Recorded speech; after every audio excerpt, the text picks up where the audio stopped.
Bismillahirrahmanirrahim. Bismillahirrahmanirrahim. Assalamualaikum warahmatullahi wabarakatuh.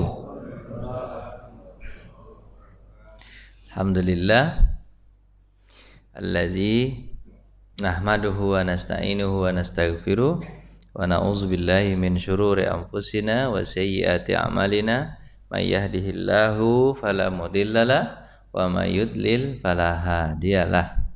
Jemaah yang dirahmati Allah, pagi hari ini kita masih di bagian ketiga tentang hal-hal yang merusak. Hal-hal yang merusak namanya muhlikat. Kemarin kita belajar tentang hal-hal yang merusak nafsu di perut, dari bawah perut, gitu kan? Lisan, kemarin pelajarannya.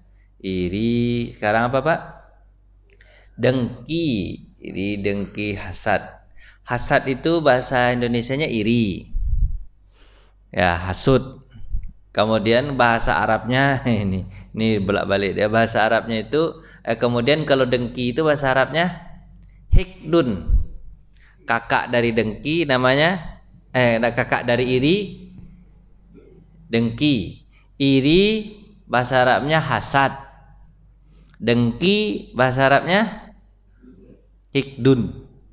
Nah, itu kan. Iri dengki. Harusnya hasad ini diganti sama iri aja, Pak ya.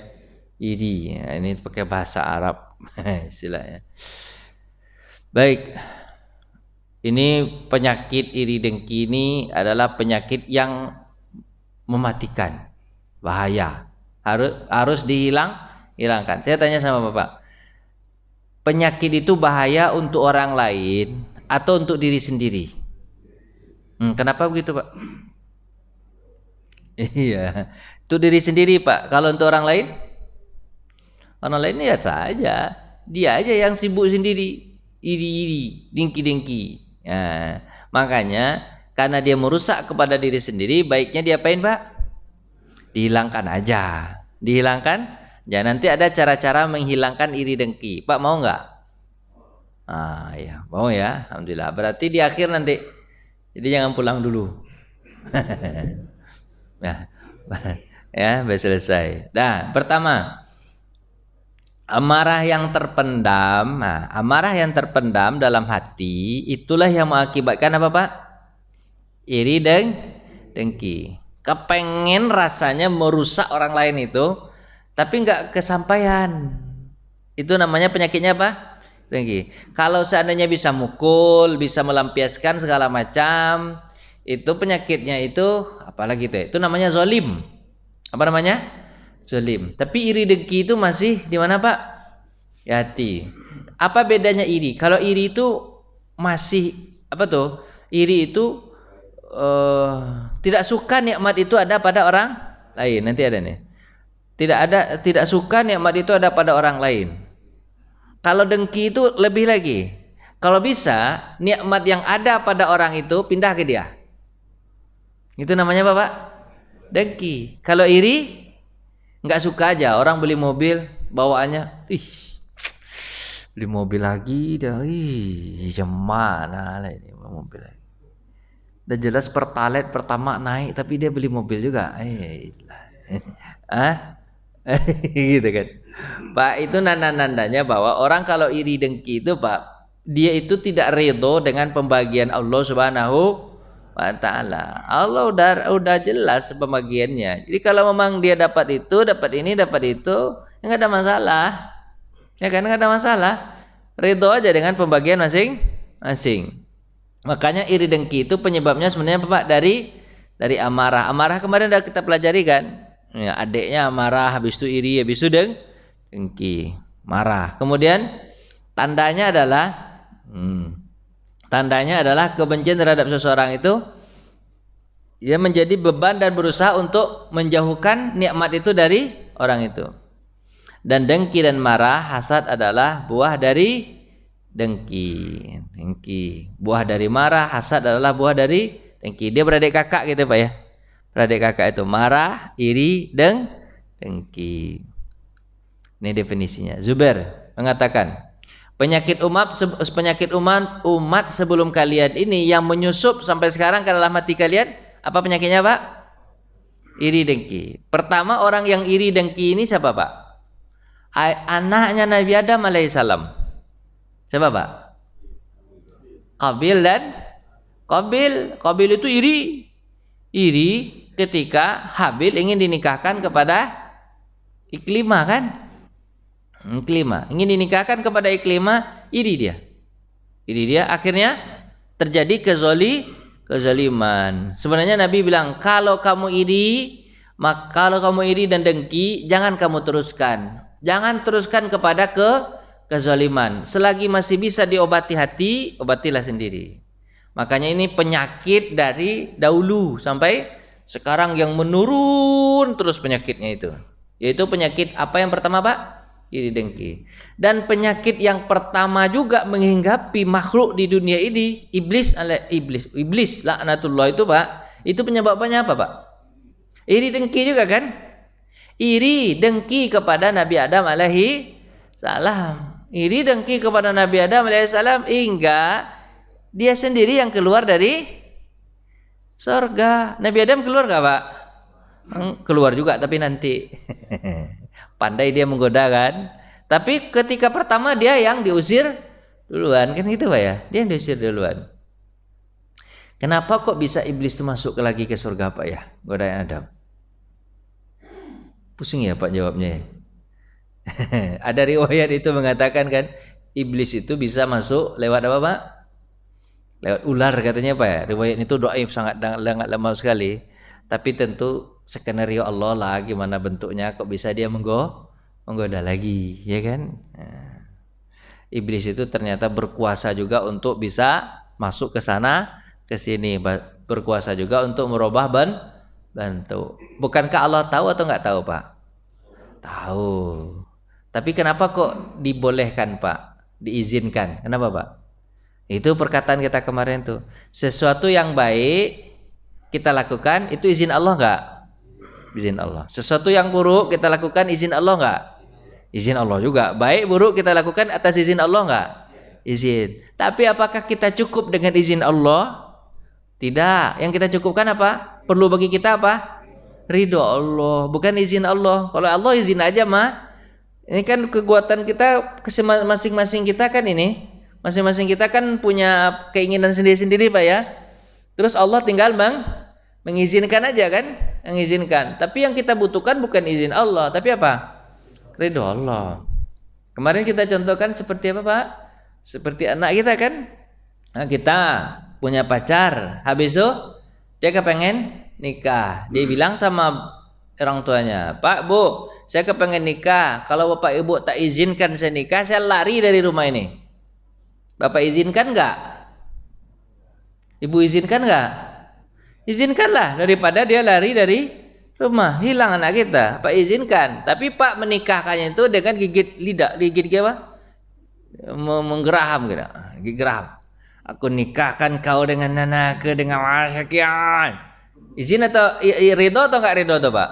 Enggak reda, tapi tetap izin daripada kabur. Itu contohnya, Pak. Contohnya kita tidak butuh izin. Yang kita butuhkan itu apa? Ridho. Itu yang kita butuhkan. Makanya bapak-bapak sering mengatakan itu, "Pak, kalau kepada istri enaknya minta maaf atau minta izin?" Hebat bapak ya. Kalau minta izin masih nggak diizinkan. Minta maaf nggak apa-apa. Minta maafkan. Itu kata orang gitu. Itu kata-kata itu kok sekarang jadi viral gitu ya. Saya sering kali mendengar, enak minta maaf daripada minta izin. Ibu-ibu nggak ada yang paham tuh, Pak. Ibu-ibu nggak ada yang paham tuh, Bu, diam aja semua. Tuh saya lihat apa tuh, kaku aja semuanya. Maaf Bu, canda Bu.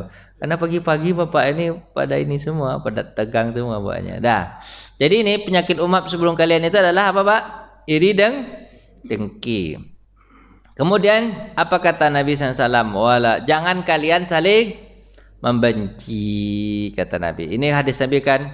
Kemudian wala tabaghadu, wala taqata'u. Jangan kalian saling memutuskan hubungan silaturahmi. Wala tahasadu. Jangan kalian saling iri dan dengki. Kalau wala tadabaru, kalian jangan saling membelakangi. Jadilah kalian hamba Allah yang bersaudara. Pak, ada nggak hadis Nabi itu, Pak? Mana ya? Ada nggak hadisnya?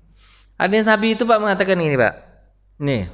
Jadi kita kan dilarang itu, Pak, dilarang saling iri dan dengki karena masing-masing sudah punya takarannya sendiri. Hasad itu kata Nabi, innal hasada ya'kulunal hasanat kama ta'kulunan naral 'alal hatab. Sesungguhnya iri dengki itu dia memakan kebaikan seperti api memakan kayu bakar. Kenapa bisa begitu, Pak? Kebaikan dihabiskan oleh iri dengki itu, Pak. Karena nandakan bahwa dia melawan kepada takdir Allah. Maka orang yang kalau melawan dari takdir Allah berarti hatinya nggak bersih kan? Hatinya nggak bersih, Pak. Orang yang biasanya itu, banyak amalan-amalan itu yang akan hilang dari dirinya. Nah, ini hadis Nabi nih, Pak. Nih, kalau hatinya bersih nih, Pak, hatinya bersih. Apa kata Nabi SAW? Nanti akan datang seseorang kepada kalian, orang itu adalah penghuni surga. Siapa dia? Penghuni surga. Nabi ngumpul begini, nanti datang seorang nanti penghuni surga. Ini masuk. Pas ketika itu masuk dia. Orangnya biasa saja. Selesai berwudu, dia kepengen, berarti dia telat gak ikut majelis taklim, Pak? Jelas. Orang udah ngumpul dia baru datang. Berarti dia datang itu kemungkinan pas ketika mau sholat aja, ya kan? Ya kan? Bukan berarti Bapak nggak usah ikut majelis taklim, berarti kayak gitu aja lah, saya datang terlambat majelis taklim, yang penting hati bersih. Nggak bisa begitu juga. Ini contohnya aja, orangnya biasa aja, nggak terlalu rajin juga, gitu kan? Tapi hatinya bersih, dia datang. Ini orangnya. Habis itu besok Nabi juga mengatakan hal yang sama ketika majelis taklim. Apa kata Nabi? Datang nanti orang yang akan masuk surga. Kalau kalian ingin melihat penduduk surga yang masih berkeliaran di muka bumi, itu model orangnya. Nah, gitu, Pak. Habis itu masuk orang, ternyata orang yang sama, dia juga. Heran nih orang udah 2 kali. 3 kali Nabi mengatakan juga begitu. Nanti masuk penduduk surga. Lihatlah orang penduduk surga itu begini bentuknya, kata Nabi. Masuk juga ternyata dia juga. Sahabat jadi penasaran, 3 kali kok dia. Berarti benar nih. Orang kalau sekali kan mungkin bercanda, 2 kali bercanda, tapi 3 kali pasti itu, pasti. Akhirnya masuk. Periwayat hadis ini siapa? Ada yang mengatakan siapa, Pak? Mana dia? Periwayat hadis. Ada yang mengatakan Abdullah bin Umar, ada yang mengatakan Abdullah bin Amr bin As. Apa kata? Aku ikut sama dia lah. Selesai ini aku ingin tahu apa yang dia lakukan, kenapa kok dia bisa masuk surga, amalan apa. Ternyata sampai di rumah 3 hari dia bertamu, biasa aja orangnya. Tapi ketika ditanya singkat cerita, apa jawabannya, Pak? Aku selalu membersihkan hatiku dari iri dan dengki. Kalau aku ada masalah dengan orang, aku selesaikan hari itu. Aku minta maaf. Kalau dia yang bersalah, aku maafkan. Jadi sebelum tidur, semua masalahku dengan orang lain selesai, gitu. Itulah ternyata dia membersihkan hatinya dari sifat-sifat kotor, akhirnya dia masuk surga. Ternyata, Pak, benar juga kata Allah. Mesin juga saya, Pak, ya. Nah, apa kata Allah, Pak? Kata Allah, illa man atallaha biqalbin salim. Datang kepada Allah dengan hati yang bersih. Kalau enggak bersih hati, Pak, bisa datang kepada Allah? Enggak. Allah itu thayyib, la yuqbalu illa thayyiba. Allah itu baik, tidak akan menerima kecuali yang baik-baik. Jadi hati ini penting bersihkan. Dan hasad ini masalahnya penyakitnya enggak kelihatan. Betul, Pak, ya? Penyakitnya di mana, Pak? Hati. Maka obatnya itu adalah ridho terhadap takdir Allah. Jadi kalau dia dapat uang, ya biarin aja. Memang dia dapat uang, dia pahit, gitu kan? Ya kan dia punya jabatan, ya nggak apa-apa. Dia dapat jabatan. Pak, saya mau tanya sama Bapak. Menurut Bapak, orang yang mulia itu bagaimana caranya jadi orang yang mulia? Punya pangkat, mulia nggak, Pak? Ya, punya duit jadi orang terhormat nggak? Hormat. Kalau punya titel jadi orang bisa dihormati nggak? Hormati. Tapi pertanyaan saya, nggak punya titel, nggak punya pangkat, nggak punya uang, gitu kan? Dia orang miskin lagi, bisa jadi orang terhormat nggak? Gimana caranya? Ya nggak tahu. Caranya nggak usah minta-minta, nggak usah nggak usah nampakkan diri kita butuh ke orang lain, Pak. Jadi orang miskin itu nggak punya pangkat, nggak punya ilmu, nggak punya apa-apa, Pak. Orangnya gitu aja. Bisa nggak jadi orang terhormat? Bisa, Pak. Gimana caranya? Nggak usah minta-minta. Minta aja kepada Allah. Ya kan? Pasti orang kaya pun akan hormat kepada orang yang seperti itu, orang miskin itu. Oh, dia miskin tapi ini nggak minta-minta. Kita aja kaya masih minta-minta kita. Karena juga orang kaya minta-minta, Pak ya? Ya kan? Korupsi segala macam. Kan minta-minta namanya itu. Minta secara paksa kan? Benar nggak, Pak? Karena ini direkam, saya takut lebih-lebih nanti kemana-mana ini ya, kan, gitu. Nah gitu kan, orang kaya itu masih minta-minta, masih tamak, Pak, masih menyusahkan orang lain kerjaan dia, betul nggak? Nah, sebenarnya itu miskin yang hakiki. Miskin yang hakiki itu adalah merasa tidak cukup dengan apa yang ada. Tapi kaya yang hakiki itu apa, Pak? Kaya yang hakiki itu, walaupun dia nggak punya uang, tapi kaya hakiki itu apa? Dia merasa cukup dengan apa yang itu kaya yang kikit, walaupun nggak ada sebenarnya, tapi dia alhamdulillah aja masih bisa minum, masih bisa makan. Akhirnya sering-sering dia datang majelis taklim pas ketika subuh, Sabtu subuh dan Ahad subuh. Tujuannya apa? Alhamdulillah, pagi ini selesai perut saya untuk sarapan. Ada sarapan insyaallah. Nah, itu lumayan kan? Walaupun sebenarnya dia dan di antara bapak nggak ada, bapak ini orang berpunya semua. Gitu. Gitulah contohnya, Pak. Jadi orang miskin bisa terhormat nggak? Bisa. Caranya gimana?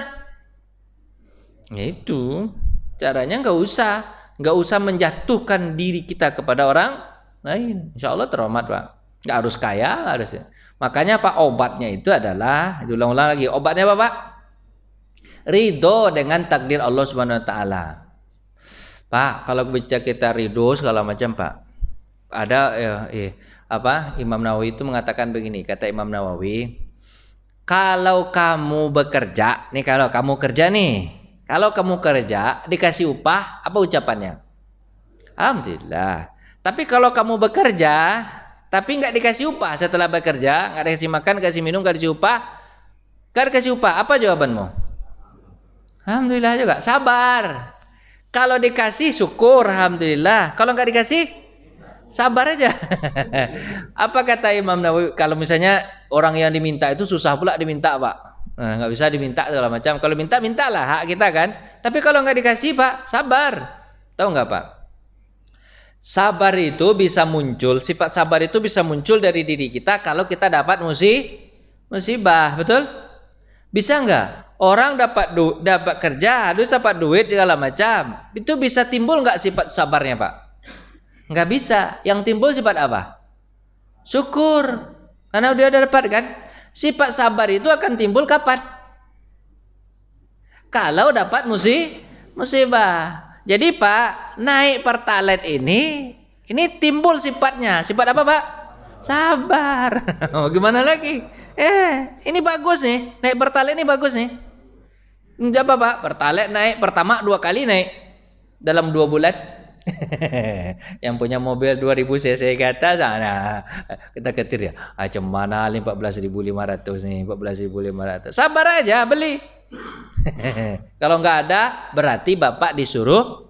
Bapak sudah kegemukan, badan udah besar, ya kan? Selama ini pakai motor-motor, pakai mobil-mobil aja, dikasih naik, Bapak tak sanggup beli. Tujuannya apa? Supaya Bapak naik sepeda aja. Kan bagus, bagus kan? Weh, sehat badan. Sepeda belum beli, jalan kaki lebih mantap dari pakai sepeda, ya kan? Jadi begitulah timbul sifat itu. Jadi sesuatu itu terjadi pada orang itu, Pak, itu bagus-bagus aja. Kalau dia jadi orang kaya, alhamdulillah. Tapi kalau jadi orang miskin, gak usah hasad, gak usah iri dengki sama orang lain. Mungkin itu yang terbaik buat dia. Mungkin itu yang terbaik. Sebab kalau dia kaya, mungkin dia nggak ke masjid. Tapi karena dia miskin, sering ke masjid. Tujuan apa? Dapat sarapan pagi. Alhamdulillah. Walaupun ada bercabang-cabang niat itu kan, tapi kan alhamdulillah kan. Daripada tidak sama sekali. Apa paham gak ini cerita saya ini? Udah bingung ya? Ya Allah ya. Kemana-mana baginya ya. Ya gitulah. Pokoknya begitulah Pak. Pokoknya Pak, kalau ada orang, kalau Bapak susah itu biasa aja. Pak, saya mau cerita sama Bapak. Yang paling penting bagi kita nih, ini biar hilang rasa iri dan kita. Paling penting bagi kita Pak, bertambah dunia kita atau bertambah akhirat kita, amal baik kita. Mana yang penting Pak? Akhirat itu. Kalau dunia nggak bertambah, masalah nggak? Serius nih. Bapak kalau nggak bertambah-tambah duit Bapak nggak kaya-kaya, Bapak sebenarnya gitu aja. Bapak ini nggak bermasalah nggak rasanya? Masalah juga ya. Tapi kata Bapak nggak apa-apa tadi. Tapi kalau dilihat dari hakikatnya Pak, nggak bertambah dunia ini nggak masalah sebenarnya. Nggak bertambah duit nggak masalah. Nggak bertambah pangkat nggak ada masalah. Nggak bertambah titel nggak ada masalah sedikit pun Pak. Yang jadi masalah itu adalah makin umur, tambah umur, tapi nggak makin taat kepada Allah. Ini masalah tuh, masalah besar itu. Umur bertambah berarti dia hakikatnya berkurang. Kesempatan kita untuk mencari surga jadi Bapak makin sedikit, ya kan? Apa kata Allah, kata Nabi SAW, siapa yang bertambah umurnya tapi tidak bertambah taatnya kepada Allah, hanya bertambah dunianya, tidaklah yang disebut bertambah kecuali disebut bertambah jauh dari Allah Subhanahu wa taala. Karena dunia itu menjauhkan diri kita kepada Allah Pak. Dunia itu misalnya Bapak kaya, makin kaya, kalau nggak ada iman ya, makin kaya, makin berpangkat, makin titel makin tinggi, sombong timbul, makin jauh dari Allah. Tapi kalau nggak kaya, nggak punya pangkat, bisa nggak sombong Pak? Jawablah sedikit Pak. Bisa nggak sombong? Nggak kaya, nggak punya pangkat, nggak punya titel, bisa sombong nggak? Apa yang mau disombongkan? Kalau ada sombong kebangetan itu. Sombong apa mau disombongkan? Pak, ayo. Makanya yang paling penting bagi kita itu Pak, ini nih, nanti besok kita belajar bagaimana mencikapi dunia kan. Ini Pak, apa namanya? Kalau nggak bertambah pun dunia kita nggak ada masalah sebenarnya. Yang perlu kita khawatirkan itu apa? Tak bertambah akhirat kita itu. Sebab Pak, dunia ini dijamin sama Allah. Jamin nggak?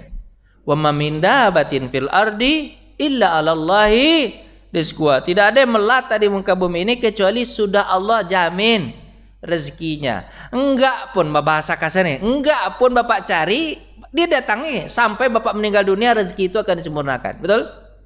Itu bahasa kasarnya begitu. Tapi kan namanya ikhtiar itu penting. Makanya Pak, ada orang tasawuf itu mengatakan begini. Bekerja itu niatnya bukan cari uang. Pintar Bapak ya. Dah hebat Bapak ya, Masya Allah, dah hebat ya. Kerja itu niatnya adalah untuk ibadah, karena Allah yang perintahkan kita untuk kerja. Dapat uang nggak dapat uang nggak jadi masalah. Kalau dapat alhamdulillah. Kalau nggak dikasih tadi, kita udah capek kerja tapi nggak dikasih, gimana caranya? Sabar aja. Timbul sifat sabar. Bukankah itu bagus? Serius Pak? Bukankah itu bagus? Bagus kan? Ya, timbul sifat sabar. Kalau nggak ada masalah bisa sabar nggak? Nggak bisa sabar. Betul kan? Mana cerita kita tadi itu Pak? Apa yang paling penting apa Pak? Yang paling penting apa tadi? Bertambah akhirat. Pak, ini kalau ada orang yang bertambah dunianya, ingat Pak ya, kadang dunia itulah yang merusaknya. Untuk apa kita? Mungkin ada pepatah yang mengatakan, Pak, apa kata Imam apa ya? Lupa saya ini. Nanti ada di sini nggak salah. Ini Pak, untuk apa aku hasad nih? Nanti siapa Imam apa namanya? Belum ada satu lagi nggak salah. Ibnu Sirin. Ibnu Sirin mengatakan ini, untuk apa aku iri dengki? Ini Pak, untuk apa aku iri dengki sama orang terhadap dunianya? Untuk apa aku iri dengki? Kalau ternyata dia adalah penduduk surga. Misalnya Bapak iri sama orang, dia bagus dunianya, bagus pangkatnya, bagus titelnya. Setelah dia meninggal dunia ternyata dia adalah penduduk surga. Untuk apa iri sama penduduk surga? Perlu iri nggak sama penduduk surga? Perlu iri nggak Pak? Untuk apa diirikan? Dia penduduk surga orang baik, kenapa harus diirikan kan gitu? Nggak, maksudnya iri diri dalam sifat negatif. Kalau positif boleh. Kan iri itu boleh Pak ya, 2 kata Nabi. Seluruh iri itu nggak boleh kecuali 2 untuk menyemangati kita. Pertama, orang yang diberikan harta bukan hanya sekedar diberikan, tapi dia berinfak dengan hartanya itu siang dan malam sehabis-habisnya. Seperti Bapak iri kepada Utsman dan Abdurrahman bin Utsman itu Pak hidupnya biasa-biasa aja, makannya biasa-biasa aja, minumnya biasa-biasa aja, pakaiannya biasa-biasa aja, rumahnya biasa-biasa, semuanya biasa-biasa aja. Yang tidak biasa sedekahnya 334 miliar per tahun.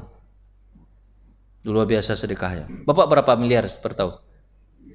1 M ber. Itu Pak. Hidupnya biasa-biasa aja, makannya biasa-biasa aja.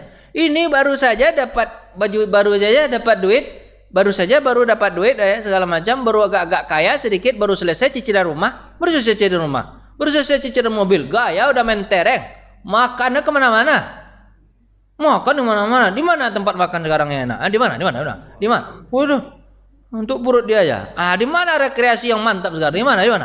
Itu. Padahal cara hidup sahabat itu nggak begitu. Walaupun duit banyak, Utsman itu nggak punya cicilan. Cicilan nggak Pak? Nggak punya. Betul nggak Pak? Nggak ada cicilan, tapi hidupnya biasa aja. Ini baru selesai cicilan mentereng. Ya Allah ya Rabbi, kok saya ketawa sendiri, Bapak nggak ketawa, ya Allah. Gitu Pak ya, itu ya. Ibnu Sirin mengatakan gini, apa kata Ibnu Sirin Pak? Apa kata Ibnu Sirin? Untuk apa aku iri kepada orang yang dunianya bagus, bagus. Tapi setelah dia meninggal dunia, dia masuk surga. Untuk apa iri sama orang itu? Terus sebaliknya, untuk apa iri juga kepada orang yang dunianya bagus, tapi setelah itu dia menjadi penduduk neraka? Apalagi aku iri sama dia. Untuk apa iri? Dunianya bagus, tapi setelah mati dia penduduk neraka. Untuk apa iri sama orang penduduk neraka? Nggak ada kerjaan itu namanya kan?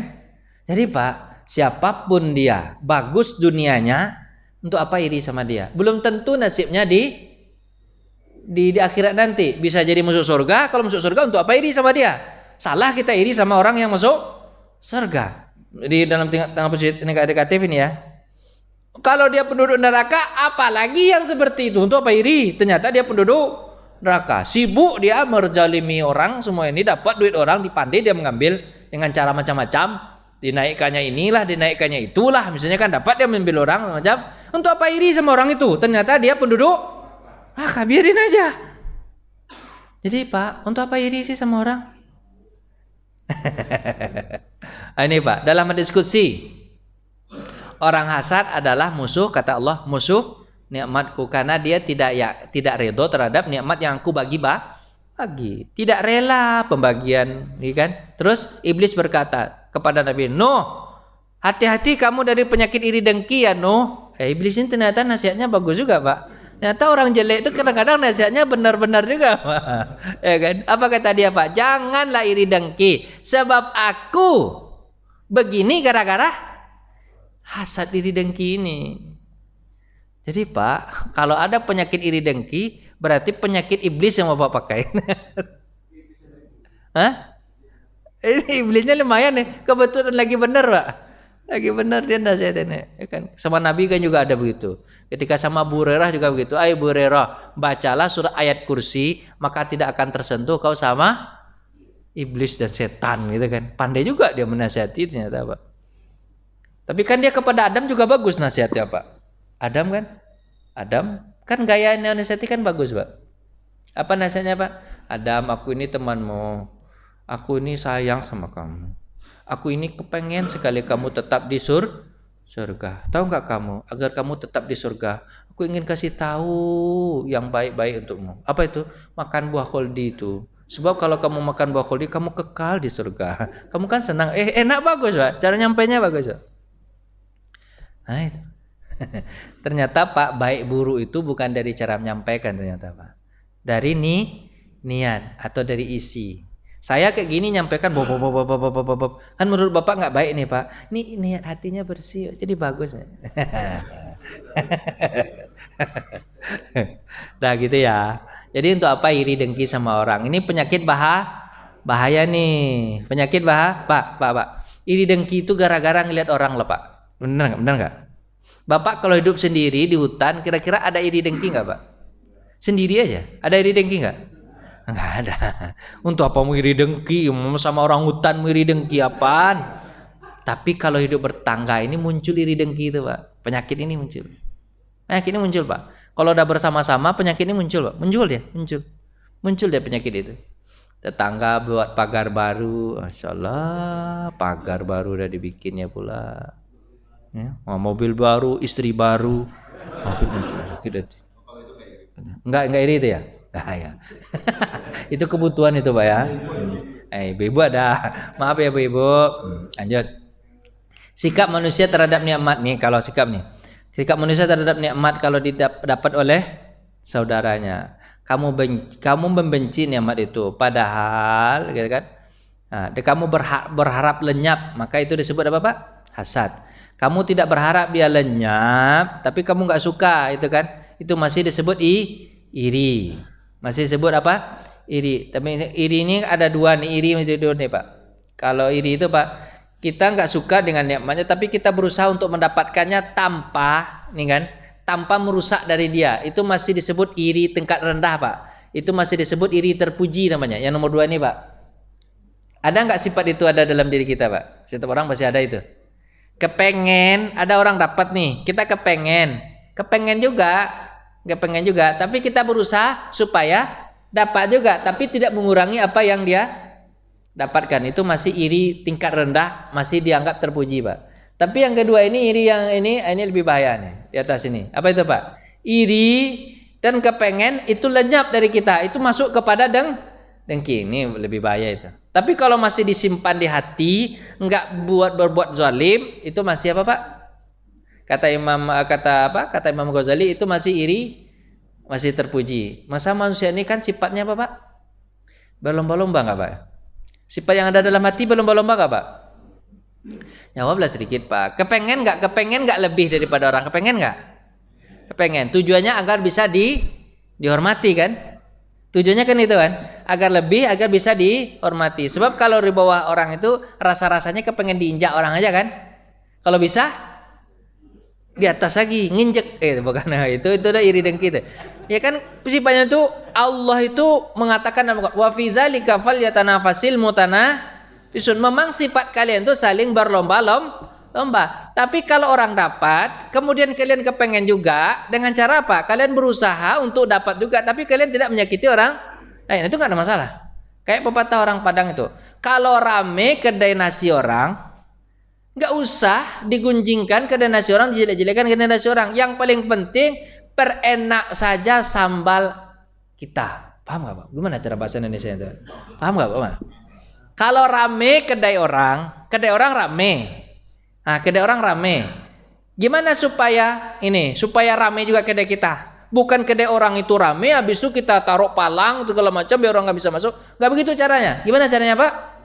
Perenak saja sambal kita itu. Jadi kita nggak nyakitin orang, kita dengan sendiri kita aja untuk apa? Berpacu. Pak. Kita ini kalau berpacu dengan orang capek nggak Pak? Lelah Pak. Serius lelah Pak. Bapak kalau berpacu dengan orang Pak, lelah Pak, lelah. Capek kita kejar-kejaran sama orang Pak. Yang paling penting itu berkejar-kejaran dengan diri kita sendiri boleh. Pak, jangan bandingkan kita dengan orang lain. Sebab nggak akan sebanding. Apa sebab? Orang itu punya orang tua, orang itu punya lingkungan yang berbeda dengan orang tua dan lingkungan kita. Misalnya Pak, ada teman Bapak kaya, duitnya banyak. Dia mulainya bukan dari nol, tapi mulainya dari ayahnya yang sudah kaya juga. Kayak saya nih Pak. Saya ini dokter, tapi dokter mulai dari nol. Orang tua saya nggak sekolah, nggak ada apa-apa. Serius, nggak sekolah, nggak ada apa-apa. Jadi seperti ini, alhamdulillah nih. Ya kan? Banyak teman-teman saya yang orang tuanya juga sama di kampung, nggak sekolah sama saya, nggak ada dia jadi dokter seperti saya nih. Ini saya jadi dokter ceramah sama bapak-bapak ini kan hebat ya itu. Jadi dosen kan hebat tuh. Kan hebat tuh kan. Dia nggak punya kesempatan untuk ceramah. Jadi kalau saya membandingkan diri saya dengan teman-teman saya yang berada di Jakarta ini, jauh kalah saya. Dia sudah jadi kaprodi, ya kalah saya Pak. Kenapa kalah? Dia mulainya bukan dari nol, tapi dari apa? Mungkin lebih dari saya mulainya. Jadi untuk membandingkan diri kita dengan orang, capek. Yang perlu kita bandingkan diri kita dengan diri kita sendiri. Kalau seandainya nih Pak, kita sudah bertambah nih, bertambah umur, bertambah pula kehidupan kita dengan terhadap diri kita sendiri. Itu udah alhamdulillah tuh Ma. Tapi kita kembali lagi ke tadi, yang paling penting bertambah bukan dunianya, tapi apa Pak? Akhirnya dunia ini kita tinggalkan, betul nggak Pak? Orang bergelar profesor doktor, profesor doktor. Pas ketika dia meninggal dunia Pak, orang sebut nggak? Tolong bawa jenazah, tolong bawa profesor doktor itu sini saya mandikan. Ada nggak? Nggak ada. Orang sebut apa Pak? Maaf nih, jenazah itu bawa sini, saya mandikan. Jenazah. Jangankan gelarnya, namanya pun hilang. Ini untuk apa kita sibuk-sibuk ke dunia? Benar nggak Pak? Bapak pikirkanlah baik-baik itu, pikirkanlah baik-baik. Benar kan? Jadi tidak penting dunia itu bertambah, betul kan? Harta kita tinggalkan, istri kita tinggalkan, jabatan kita tinggalkan, titel kita tinggalkan. Untuk apa bertambah? Yang perlu bertambah itu apa? Amalan. Untuk apa iri terhadap dunia orang? Nah kayak gitulah kira-kira cara ngobatin hati. Masuk-masukkan ke hati Bapak tuh. Kalau udah masuk dia ke dalam sifat iri dengki itu lari dia. Tapi pas saat ini aja, nanti datang lagi setelah ini. Penyakitnya begitu Pak. Dia datang-datangan, kambuh-kambuhan Pak. Kalau nggak pandai Pak menjaga hati, Pak kambuh lagi dia tuh. Tapi untunglah sekarang diobatin dulu dikit-dikit kan. Iya Pak ya, ngobatin hati. Dah gitu ya. Jadi Pak, sikap ini untuk apa kita membandingkan diri kita dengan orang? Nggak terbanding, nggak akan sebanding. Dia menjalani takdirnya, kita jalanin takdir sendiri. Dah, kamu berharap dia lenyap. Dah, lanjut lagi. Manusia diciptakan dengan tabiat ini kan, suka ketinggian kan itu Pak ya. Suka apa Pak? Suka ketinggian, suka lebih segala macam. Abu Hurairah mengatakan, apa kata Abu Hurairah? 3 perkara orang itu tidak selamat darinya. Apa? Pertama praduga, menyangka-nyangka. Yang kedua apa? Tiarah. Tiarah itu apa tuh Pak? Ngundi-ngundi nasib lah gitu. Kemudian hasad atau iri dengki. Maka dikasih tahu ini. Aku akan sampaikan kepada kalian bagaimana jalan keluar dari 3 hal itu, kata Nabi SAW lewat Abu Hurairah. Bila kamu berduga-duga nih, jangan-jangan dia begini, jangan-jangan. Kalau kamu ada duga-duga begitu, gimana Pak? Kalau kamu duga-duga itu gimana? Jangan kamu pastikan kebenarannya. Cuek. Misalnya duga-duga. Misalnya ada orang datang ke masjid. Jangan-jangan dia pencuri nih. Jangan dipastikan. Nggak perlu Pak untuk tahu. Nih mohon maaf, ibu-ibu aja lah cepat-cepatnya. Ibu-ibu agak duga-duga dikit. Duga-duga ya. Duga-duganya apa? Suaminya jarang telat pulang. Biasanya jam 7 udah sampai di rumah. Sekarang jam 10 baru nyampe di rumah. Jangan-jangan nih macet. Iya jangan-jangan macet. Ya, sekarang udah ramai Pak ya. Heran kita Pertalite naik pertama tapi macet juga. Heran kita. Berarti memang banyak duit orang nih kayaknya nih. Betul tuh Pak. Betul juga kata Pak tuh itu. Ini sebenarnya orang Indonesia ini udah kaya semua. Pertalite dan pertama itu tidak tepat. Benar juga mungkin. Cuman dulu Pak ketika saya di Mesir kan punya motor saya di Mesir Pak. Saya beli motor juga di Mesir Pak. 3 pon itu sama dengan 3.000. Itu sudah full tank Pak. 3.000 Pak full tank Pak. Bapak pernah nggak beli bensin 3.000 full tank? Di Mesir Pak, pergilah Pak ke Mesir. Atau pindah warga negara aja. Ke Mesir 3.000 Pak. Bapak tahu nggak gas di Mesir itu dulu 2022 sampai 2027. Ini saya di Mesir nih, sekarang tuh udah naik dia kan? Sekarang udah naik. Sekarang karena inflasi begitu, karena 2012 tuh 2011 tuh banyak sekali itu kan masalah Mesir itu kan. Tapi sebelum itu Pak, gas 12 kilo yang tinggi itu Pak. Pergi kita ke bawah, imarah saya itu, misalnya flat saya di situ Pak. Turun ke bawah, saya kan lantai 5, turun ke bawah. Di bawah saya itu orang jual gas, tapi gas itu memang gas pemasok, itu namanya gudang ya. Gudang bukan pengencer, gudang agen. Masuk. Bawa pakai apa tuh? Besi troli itu ya, troli. Oh. 2,5 pon, 2.500. Itu 12 kilo, Pak. Bapak berapa sekarang 12 kilo di sini? Hah? Sama nggak duit 2.500 dengan 200 sekian? Jauh bedanya, Pak. Jauh bedanya. 2.500. Tapi kalau Bapak beli ke ini, kemana kah? Jadi di Mesir itu gaya orang jual gas itu pakai motor agak gede motornya. Terus ya, teng gas, teng gas. Kita teriakan aja dari atas, gas, kata kita kan. Oh, door fan katanya kan. Door khamsah, maksudnya di mana? Lantai 5. Rakam fan. Kan dia pakai nomor-nomor tuh. Rakam 79 kata kita kan. Oh, naik dia ke atas, dipandunya ke atas. Kadang-kadang dia pakai apa? Pakai ada flat saya pakai ini, pakai lift. Beda sama flat Bapak, pakai lift. Mesir pakai lift flat saya. Pokoknya kan. Oh ya, pakai lift Pak, Mesir Pak. Lift. Mesir itu wajib kalau seandainya lewat dari 6 lantai wajib pakai lift. Tapi kalau masih 6 lantai Pak, itu enggak boleh pakai, enggak bisa, kalau enggak pakai lift enggak masalah, pakai tangga. Ada teman saya tinggal di flat ke lantai ke-6. Lantai ke-6 cuma 6 lantai itu, enggak pakai tangga tiap hari ke masjid. Nah, 6 tangga tiap hari. Kurus-kurus badan mereka. Tapi lantai saya itu 15. Flat saya 15. Oh, pakai lift naik ke atas, Pak. Cuman IPL-nya mahal, 50.000 per bulan. Kalau teman itu cuman 10.000 sebulan. Kalau saya 50.000 sebulan. Itulah, itu cerita hidup. 2.500 Pak di Mesir 2022 sampai 2027 Pak. Hebat kan? Hebat kan? Kita ya pasti gas 3 kilo. Berapa harganya? 20.000. Diantar ke rumah 22 kan? Tahu saya itu. Karena tertulis kadang-kadang sakit pula hati kita. Tertulis hanya untuk orang miskin kata dia. Betul miskin dia ini. Cuman saya pikir-pikir lagi, saya di Mesir 12 kilo 2.500. Enggak ada ditulis tuh untuk orang miskin, enggak ada itu. Yang di Indonesia ditulis untuk orang miskin. Sakit pula hati kita sebenarnya. Tapi kalau kita beli yang 12 kilo tak ada duit. Habis. Kadang 12 kilo dioplos pula sama orang. Seminggu 2 minggu habis pula, sama dengan 3 kilogram. Kemana kita cerita kita itu Pak? Nah ini ke sini, balik ke sini. Nah, jadi Pak, kalau ada praduga ibu-ibu nih, kan ibu-ibu tadi ceritanya tuh. Kalau ada ibu-ibu praduga sama bapak nggak usah dipastikan. Sebab kalau pasti nanti tambah sakit hati ibu. Jadi nggak usah dipastikan, biarin aja. Dia punya malaikat rakib dan itu caranya. Jadi kalau ada praduga nggak perlu. Nanti suatu saat kalau Allah kepengen buka, dibukakan aja sama Allah daripada kita cari-cari salahan orang lain. Pak, saya ini kan Ustadz nih. Apa Tah itu mengatakan banyak di panjang apa tuh? Banyak lama hidup, banyak dirasa. Banyak jalan, banyak yang tampak. Lama jadi ustadz, gitu. Lama jadi ustadz, banyak yang curhat. Pak, saya ini nggak cari-cari kesalahan orang, Pak. Tapi orang-orang itu nyampaikan rahasianya ke saya. Berat nggak hidup begitu, Pak? Jawablah sedikit, Pak. Jawab sedikit. Saya nggak mencari apa?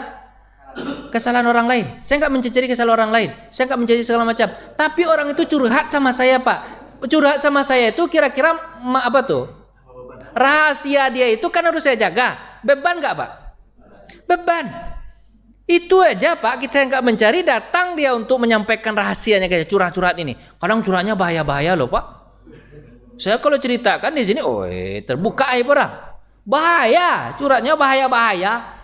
Saya cuma mana pula nih? Bahaya-bahaya, Pak. Itu kita nggak mencari. Apalagi kalau mencari masalah orang lain, kira-kira sakit kepala nggak kita, Pak? Tambah pusing lah. Masalah kita aja nggak selesai, mencari pula masalah orang lain. Untuk apa cari masalah orang lain? Biarkan aja orang lain itu. Yang penting bukan masalahnya kita nggak amar ma'ruf nahi munkar. Yang penting kita bersih dulu. Kalau dia ditutupnya dirinya untuk melakukan perbuatan dosa, haram kita untuk mencari-cari kesalahan dia. Kecuali ini ada kecualinya. Kecuali dibutuhkan seperti penegak hukum itu. Kalau penegak hukum, Bapak ini penegak hukum, jangan tanya saya ya. Nggak boleh mencari-cari masalah orang lain. Itu nggak boleh juga. Itu ada jalurnya masing-masing. Tapi kita bukan penegak hukum, segala macam nggak butuh kita dengan rahasia orang itu, nggak perlu. Dah pulang ibu, bapak ibu udah pulang-pulang ah. Nah, obatnya belum nih obatnya obatnya. Nah pertama obatnya Pak apa nih ini Pak? Pertama saya ulang-ulang tadi Pak. Obatnya apa Pak? Menerima takdir Allah. Itu ingat. Yang kedua, zuhud aja terhadap dunia ini ya begini-begini. Enggak perlu bertambah. Ini obatnya harus Pak ingat-ingat nih. Obatnya harus ingat-ingat nih. Pertama rela terhadap takdir Allah. Yang kedua, dunia ini harus Bapak zuhud. Kemudian perhatikan nikmat-nikmat yang ingat, nikmat itu Pak, itu tidak bebas dari fitnah, benar nggak? Orang kalau kaya, kalau punya pangkat, punya jabatan, nanti masalah apa tuh penyakit timbul apa? Sombong, benar nggak? Jadi Pak, Bapak ingat terus tuh, kalau bertambah hebat orang dunia ini Pak, itu bukan berarti dia selesai dari masalah, malah masalah baru akan timbul. Kalau banyak duit, itu yang ditakutkan sama istri Pak. Banyak duit bertambah ganteng Bapak, takut banget istri Bapak tuh. Apa sebab? Nambah lagi nanti. Makanya bapak-bapak ini kalau ada sebagian istri itu Pak, biarlah suaminya jelek betul. Nggak ada masalah sama dia. Daripada dilirik sama orang lain, kalau nggak dia menggoda, dia yang digoda. Istrinya lebih cantik Pak ya? Oh kabur istrinya. Oh lebih bahaya lagi. Kabur. Makanya bapak-bapak itu. Jadi Pak, dengan nikmat ada. Ingat Pak ya, Bapak harus ingat itu.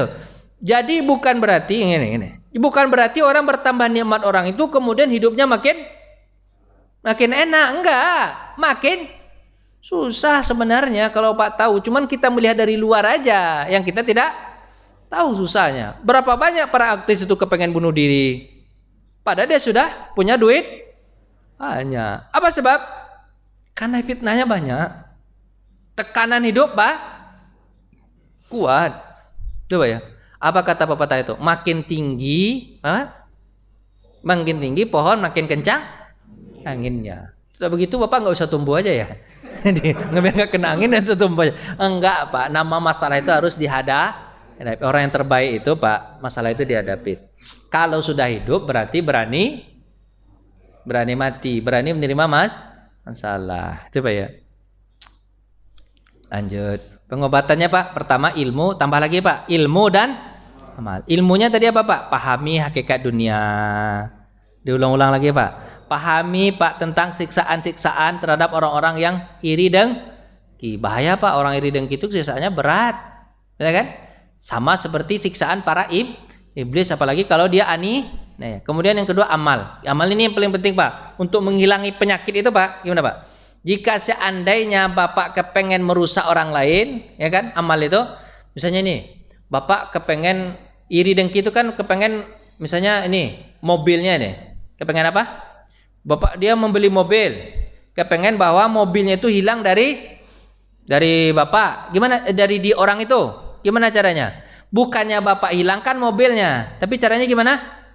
Kasih mobil Bapak ke dia, itu hilang iri dengki, itu. Cara Imam Ghazali gitu caranya. Apa kata dia?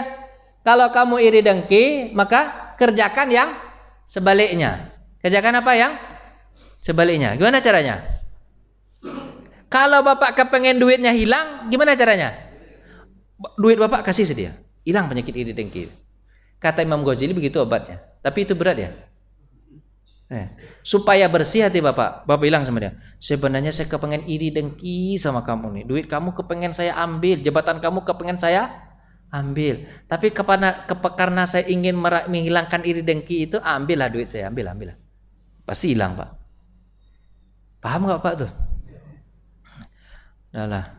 Udahlah selesai ya, habis saja ya.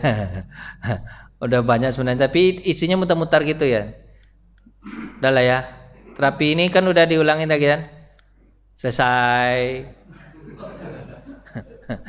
Ya gitu aja, udah selesai. Yang penting itu Pak ya. Apa namanya Pak? Ilmu, pahami hakikat dunia. Yang kedua apa? Amal. Amalnya gimana Pak? Lakukan yang sebalik. Nah itu insya Allah hilang Pak. Itu hilang. Dalam keadaan yang dunia, yang ilmu tadi itu harus 3 Pak masukkan ke dalam hati Pak. Apa yang pertama tadi? Tahu takdir Allah itu masing-masing orang. Yang kedua, pahami apa? Dunia itu zuhud terhadap dunia. Kemudian yang ketiga, ingat dunia itu dia punya fitnahnya. Ini kalau dapat sama orang. Tapi ingat kalau di akhirat nanti ada iri dengki lagi nggak Pak? Ada penyakit iri dengki. Udah biasa aja dia. Tapi di dunia ini penyakitnya itu Pak, yang bahaya penyakitnya. Makanya supaya kita ini tidak binasa, maka hilangkan penyakit iri dengki. Kita ulang lagi, penyakit iri dengki apakah berdampak kepada orang yang kita iri dengkikan atau terhadap diri kita sendiri? Ini. Jadi orang itu nggak berdampak apa-apa, dia nggak tahu kadang-kadang kan.